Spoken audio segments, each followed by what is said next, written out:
We are kicking off today with a look at a notable mistake from the special homecoming edition of NXT this week, which was designed to honor the brand's history with several familiar faces turning up. One of those was Bobby Roode, who appeared in a backstage segment featuring Charlie Dempsey, Ren Sinclair, and Joe Hendry. However, what should have been a fun, nostalgic moment ended up being the subject of criticism due to a production error. There was no audible crowd reaction at all to Roode's surprise appearance, and that became even more obvious when Roode turned his head expecting to hear one, only for silence to appear on television. Social media immediately questioned the situation, wondering if WWE had muted the audio from the fans on purpose, as WWE then piped in his glorious theme music later on. Some fans were disappointed by the lack of reaction that they heard for the former NXT champion, while others focused on mocking WWE for the obvious production botch. A segment earlier featuring Hendry also suffered the same fate, suggesting the audio was intentionally cut. But whether it was intentional or not, it did hurt the overall moment and overshadowed what should have been a feel-good moment for Roode. The bigger question now is whether WWE will acknowledge the situation or simply move on as if nothing happened here. Do you think WWE deliberately muted the crowd during Bobby Roode's segment, or was it just an unfortunate glitch? And more importantly, should they address it or let it slide? CM Punk's return in 2023 established him as a top babyface in WWE, with fans simply overjoyed to see him back on television.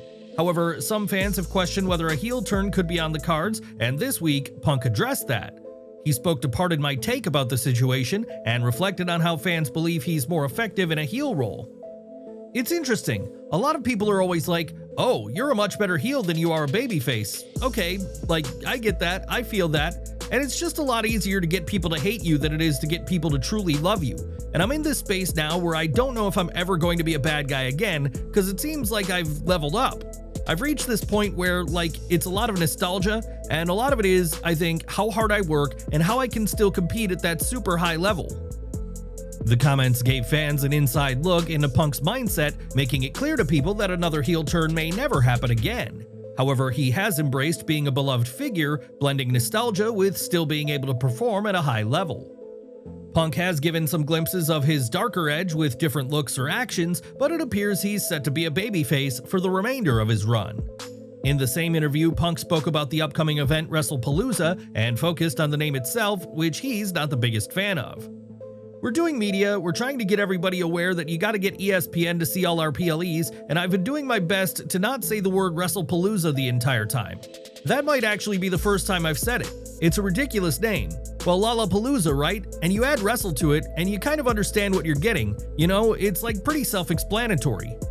Punk also revealed that he'll be in Indianapolis for SmackDown this Friday, although he's not set to appear on screen, but will instead be helping out backstage. With Punk having ruled out a heel turn for the near future, it now raises a question for fans. Would you like to see him unleash his darker side one more time, or continue his run as a fan-favorite babyface? The WWE Universe will get to see Punk in his babyface glory at WrestlePalooza, and another star who will be part of the show, this time as a heel, is Brock Lesnar. Lesnar is set for a huge match at the event against John Cena, and while many assumed ESPN played a role in him appearing at the show, that isn't the case. During the WWE ESPN media call, John Alba asked the ESPN executives about Lesnar's return, given that he's named in the active lawsuit against WWE and Vince McMahon from Janelle Grant. ESPN revealed that WWE maintains complete creative control over all storylines and talent, making it clear the network hasn't requested specific people, therefore any decision on Lesnar is down to WWE. Lesnar and Cena are set to compete in the main event of WrestlePalooza in a highly anticipated encounter, and it's clear that WWE wants to use Lesnar as much as possible due to his star power.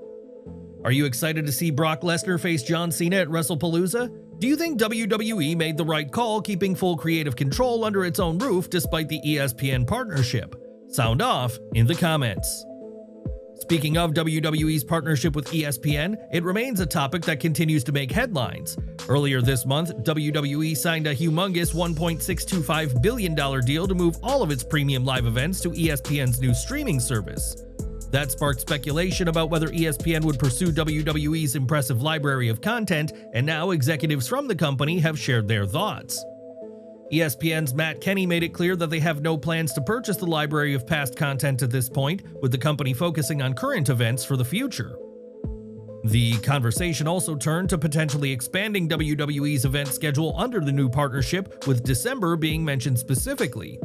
Currently, only Saturday night's main event is scheduled for that month on Peacock, but the executive made it clear that any additional events would depend on future scheduling talks with WWE. He emphasized that ESPN was aware of exactly what they were signing up for when securing the PLE rights, and they're being viewed as highly valuable to the business. The executive added that the PLEs will be critical to driving ESPN's new streaming service, and while they're thrilled about WWE's lineup, they are open to expansion or evolving the schedule. ESPN is now fully in control of WWE's PLE distribution, and fans are wondering how much further the partnership could go in the future. Do you think ESPN should push for WWE's full content library and add more PLEs to the calendar, or is the current lineup strong enough? Enjoying the video? A quick like goes a long way in helping us grow and deliver more wrestling news you care about. One aspect that's become a significant part of WWE's PLEs in recent years is the inclusion of international events, with shows taking place in England, Saudi Arabia, and France, among other locations. That's not something that'll be changing either, as WWE is already set to explore a new country. WWE is continuing to expand into new markets, and as part of that push, Nick Khan has confirmed that a PLE will take place in Italy at some stage in 2026.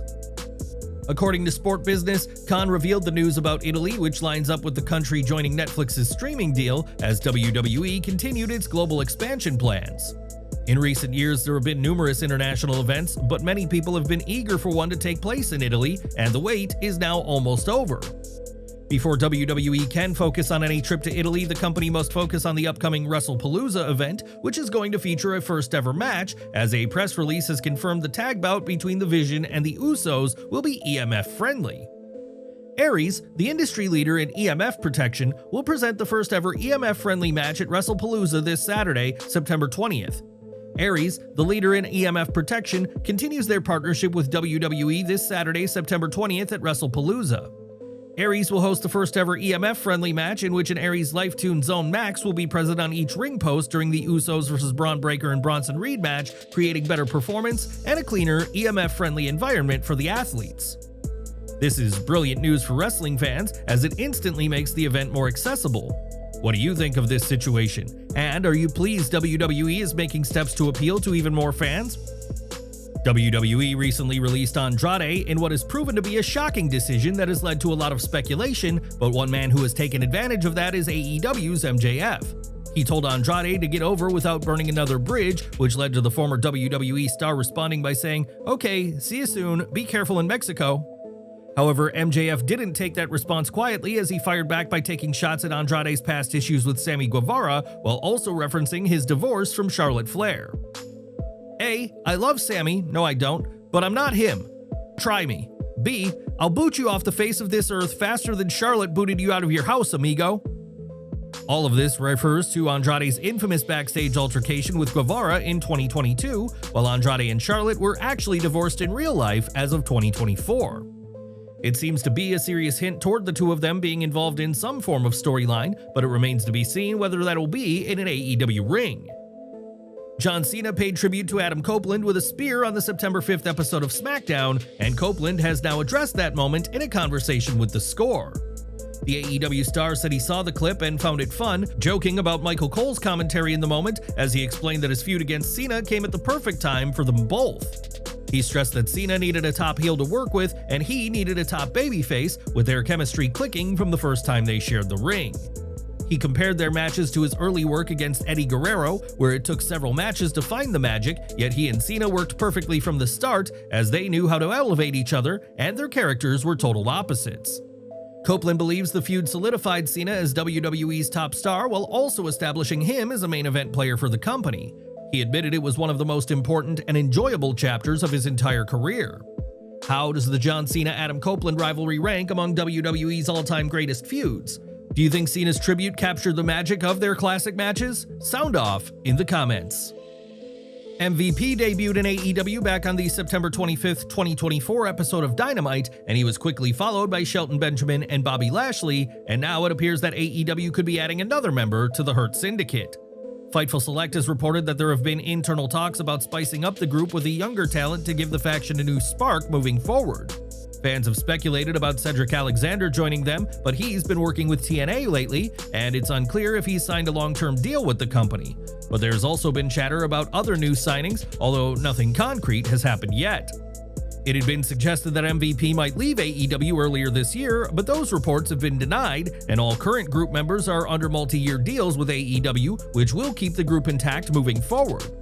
Should the Hurt Syndicate bring in Cedric Alexander, or is the group stronger keeping its core tight? Sound off in the comments. In WWE, fans were recently treated to the return of AJ Lee after over a decade-long absence, and she's now revealed to ESPN why she made her comeback after such a long time.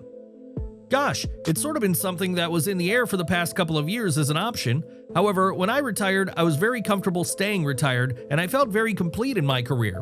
So I've always said to do something, to embark on a new journey, it has to feel brand new. It has to feel like I'm needed. It has to feel exciting and kind of scary. And so starting this new chapter on ESPN feels like a whole new mountain the company needs to climb. And I was flattered that they believed that I could help draw eyeballs in that way.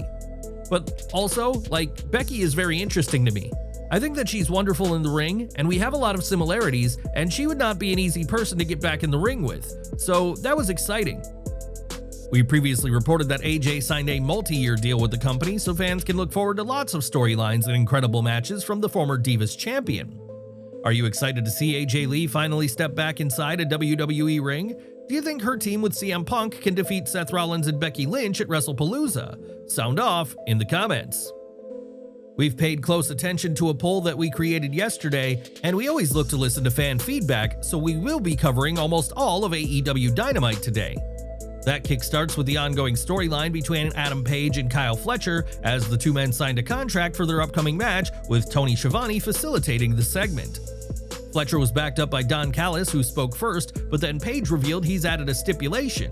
If the Don Callis family interferes in any way, then Fletcher will be stripped of his TNT title. It was something the Protostar wasn't expecting, but he remained confident and claimed he will be victorious by the end of the night. The segment ended up hyping up their match in a brilliant way, and although the overall build has been inconsistent, this moment sold everyone on why the match not only matters, but could headline All Out.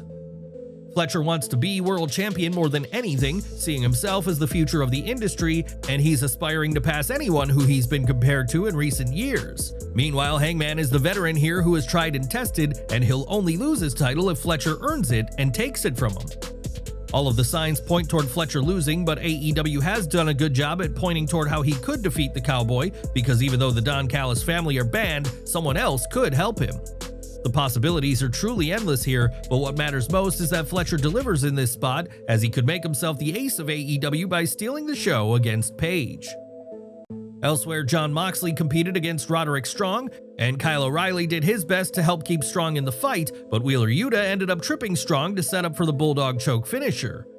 There's little reason left to invest in this feud right now, but this was a great match between two veterans of the industry in what was their first singles match since 2010. Strong has delivered consistently in the ring no matter the storyline, and this was no exception, with the two men meshing well together as Moxley sold everything to make Strong seem like a genuine threat. Moxley needed to win here, but it was surprising that Darby Allin never turned up, although AEW did drive the idea that the Death Riders have the numbers advantage at all times. Bobby Lashley found himself in a big fight from Toa Liona, who matched the former WWE superstar with every blow throughout the encounter until the Almighty got the Hurt Lock set in, forcing a referee stoppage. It was more dramatic than people expected, with Lashley bumping massively for Liona, which made him look like even more of a destroyer than ever before. At points, it genuinely seemed like Liona would pick up the win, but that's what makes Lashley's presence in AEW so special. He's a dominant force that could rival anyone on the roster, while always being willing to work with talent. It also sets up the possibility of an upset win by Ricochet and GOA at All Out, which is great booking.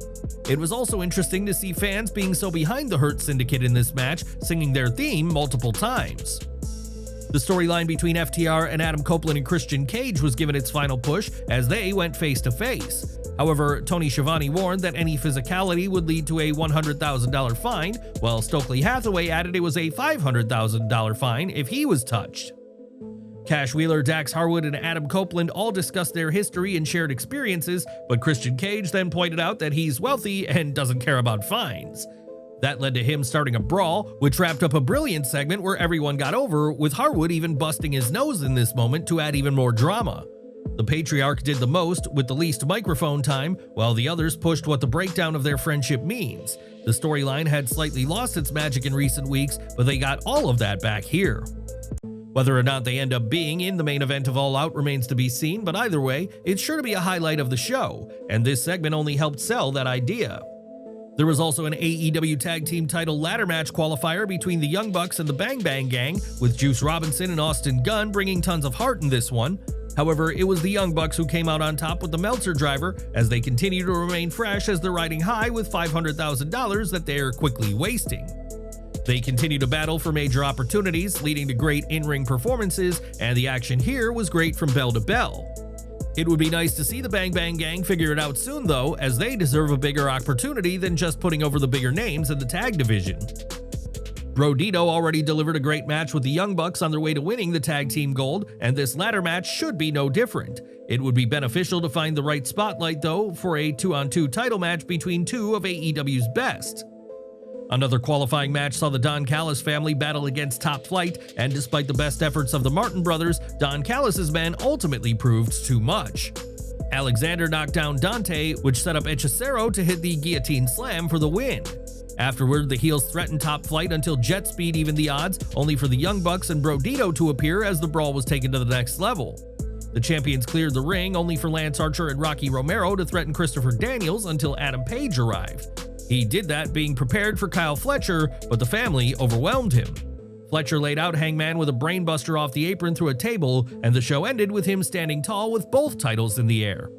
This was a fun final match of the night, but it was far from the best in-ring match, and it would have been better for the Young Bucks encounter to close the show.